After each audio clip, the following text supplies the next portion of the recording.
കന്യാസ്ത്രീകളുടെ അറസ്റ്റിൽ വ്യാപകമായ പ്രതിഷേധം പ്രതിപക്ഷ നിരയിൽ നിന്ന് ഉയർന്നു വരികയാണ്. അതേസമയം തന്നെ സംസ്ഥാന ബി.ജെ.പിയുടെ ചില ഇടപെടലുകൾ കൂടി ആ സംഭവത്തിൽ നമ്മൾ കാണുകയാണ്.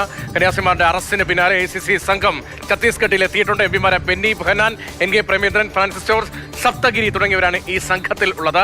ക്രൈസ്തവർക്കൊപ്പമാണ് എന്ന് ബോധ്യപ്പെടുത്തുന്നതിന്റെ ഭാഗമായി ബി.ജെ.പി സംസ്ഥാന ജനറൽ സെക്രട്ടറി അനൂപ് ആന്റണിയുടെ നേതൃത്വത്തിൽ മറ്റൊരു സംഘവും ഛത്തീസ്ഗഡിൽ എത്തിയിട്ടുണ്ട്. ഏതായാലും രാഷ്ട്രീയ സ്വഭാവം കൂടി കൂടുതലായി കൈവരുന്നു.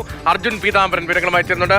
അർജുൻ, ഏതൊക്കെ തരത്തിലുള്ള ഇടപെടലുകൾ നടത്താനാണ് പ്രതിപക്ഷം ഉദ്ദേശിക്കുന്നത്? ഇപ്പോൾ പാർലമെന്റിൽ വിഷയം അടിയന്തര പ്രമേയമായി കൊണ്ടുവരാൻ അടിയന്തര പ്രമേയത്തിന് നോട്ടീസ് നൽകുന്നു. അതേസമയം തന്നെ ഛത്തീസ്ഗഡിലേക്ക് പോയ സംഘം എന്തൊക്കെ പ്രതികരണങ്ങൾ നടത്തുന്നുണ്ട്?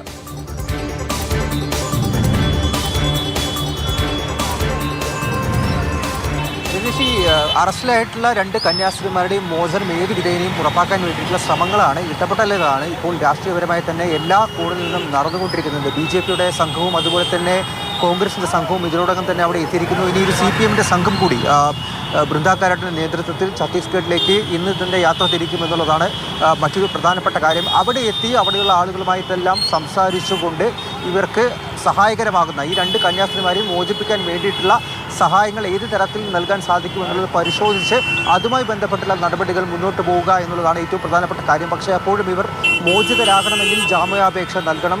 ജാമ്യാപേക്ഷ നൽകുന്ന തീരുമാനം ഇന്നുണ്ടായേക്കും എന്നുള്ള കാര്യം കൂടി മനസ്സിലാക്കുന്നുണ്ട്. അതായത് ഈ പെൺകുട്ടികളുടെ 3 പെൺകുട്ടികളുടെ മൊഴി ഏത് തരത്തിലാണ് എന്നൊരു കാര്യം പരിശോധിച്ച ശേഷം ഈ അസിസി കന്യാസ്ത്രീമാരുടെ സമൂഹം ഈ രണ്ട് കന്യാസ്ത്രീമാരെയും മോചിപ്പിക്കാൻ വേണ്ടിയിട്ടുള്ള ജാമ്യ ഹർജി അത് ഇന്ന് കോടതിയിൽ സമർപ്പിക്കുമെന്നുള്ളത് തന്നെയാണ് നമുക്ക് മനസ്സിലാവുന്ന കാര്യം. അതിൽ തന്നെ ഈ ബജ്രംഗ് പ്രവർത്തകരുടെ ആ ഭീഷണിയെ തുടർന്ന് ഏതെങ്കിലും വിധേന ഈ പെൺകുട്ടികൾ മൊഴി മാറ്റാനുള്ള സാധ്യതയുണ്ടോ എന്നുള്ള കാര്യം കൂടി കണക്കിലെടുക്കുന്നുണ്ട്. കാരണം മൊഴി മാറ്റുകയാണെങ്കിൽ, അതായത് നിർബന്ധിച്ച് കൊണ്ടുപോവുകയായിരുന്നു എന്നുള്ള കാര്യം പറയുകയാണെങ്കിൽ അത് ഈ രണ്ട് കന്യാസ്ത്രീമാരുടെയും മോചനത്തെ സംബന്ധിച്ച് പ്രതികൂലമായി ബാധിക്കുന്ന ഒരു കാര്യം കൂടിയാണ്. ആദ്യം എന്തായാലും ഈ 3 പേരും അറസ്റ്റിലാവുന്ന സമയത്ത് തന്നെ സമ്മതത്തോടു കൂടിയാണ്, മാതാപിതാക്കളുടെയും സമ്മതത്തോടു കൂടിയാണ് പുറപ്പെട്ടത് എന്നുള്ള കാര്യം പറഞ്ഞിരുന്നു. പക്ഷേ പിന്നീട് അവിടെ പലതരത്തിലുള്ള ഭീഷണികൾ ഈ ബജ്രംഗ് ദൾ പ്രവർത്തകരുടെ ഭാഗത്തു നിന്നും ഉണ്ടായിട്ടുണ്ട്. അതിന് പിന്നാലെയാണ് ഈ ആൾക്കൂട്ട വിചാരണയും അതുപോലെ തന്നെ അറസ്റ്റിലേക്കും എല്ലാം തന്നെ കാര്യങ്ങൾ നീങ്ങിയിരിക്കുന്നത്. അതുകൊണ്ട് ഈ മൊഴികളുടെ ഒരു കാര്യം പരിശോധിക്കുകയാണെങ്കിൽ മൊഴി വളരെയധികം നിർണായകമാണ്.